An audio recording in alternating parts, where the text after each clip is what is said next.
അങ്ങനെ അവരെ ഉണ്ടളപ്പുഴുക്കൾ താമസിക്കുന്ന മരത്തിലെത്തി. അപ്പൊ മരത്തിനുള്ളിൽ ഒരു വലിയ ഹോള് കണ്ട് അവരൊക്കെ പേടിച്ചു. എന്നിട്ട് ഉള്ളിൽ ചെന്നപ്പോ പുഴുക്കളുടെ ഇടയിൽ നിന്ന് ഒരു മന്ത്രിപ്പുഴ ഇറങ്ങി വന്നിട്ട് ലേഡി ബഗിനോട് കാര്യം ചോദിച്ചു. അപ്പൊ രാജാവിനെ കണ്ട ഒരു അത്യാവശ്യ കാര്യം പറയണമെന്ന് ലേഡി ബഗ് പറഞ്ഞു. ഉടനെ മന്ത്രിപ്പുഴ ലേഡി ബഗിനെ രാജാവിന്റെ അടുത്ത് കൊണ്ടുപോയി. അപ്പൊ രാജാവിനെ കണ്ട് ലേഡി ബഗ് ശരിക്കും ഒന്ന് പേടിച്ചു. കാരണം അവിടെ കണ്ടതി വെച്ച് ഏറ്റവും വലിയ ഉണ്ടളപ്പുഴുവായിരുന്നു അത്.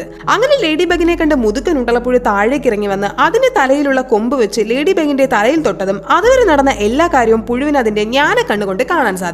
അങ്ങനെ പ്രശ്നം മനസ്സിലാക്കിയ ഉണ്ടളപ്പുഴു വരാന്ന് സമ്മതിക്കുന്നു. പിറ്റേ ദിവസം ആ കോൺട്രാക്ടേഴ്സ് ജോലി സ്ഥലത്തേക്ക് വരുന്നു. നോക്കുമ്പോൾ അതിലൊരു കോൺട്രാക്ടറിന്റെ കയ്യിൽ ഒരു ഉണ്ടളപ്പുഴു ഇരിക്കുന്നു. ഉടനെ അയാൾ അതിനെ തട്ടി താഴേക്ക് ഇട്ടതും തറയിൽ കിടന്ന ലക്ഷക്കണക്കിനുള്ള പുഴുവിന്റെ ദേഹത്തിൽ നിന്ന് ഒരു പച്ചപ്പൊടി അവിടെയൊക്കെ നിറയുന്നു. അങ്ങനെ അവര് രണ്ടുപേരും ആ പച്ചപ്പൊടിക്കുള്ളിൽ ട്രാപ്പായി പോകുന്നു. എന്നിട്ട് ഇത് എന്താണെന്ന് നോക്കി നിന്ന കോൺട്രാക്ടേഴ്സ് തിരിഞ്ഞതും അവരുടെ ഫേസ് മുഴുവൻ പച്ച സ്പോട്ട് വരുന്നു. ശരിക്കും ഈ പുഴുക്കൾ പ്ലേഗ് പരത്തുന്നതായിരുന്നു. ശേഷം ആ ദ്വീപ് സീൽ ചെയ്ത് ഹോട്ടൽ പ്ലാനും പൂട്ടിക്കെട്ടി അവരെല്ലാവരും സ്ഥലം വിട്ടു. അങ്ങനെ സ്വന്തം ദ്വീപ് ഉണ്ടളപ്പുഴും ലേഡി ബഗും ചേർന്ന് രക്ഷപ്പെടുത്തുന്നു.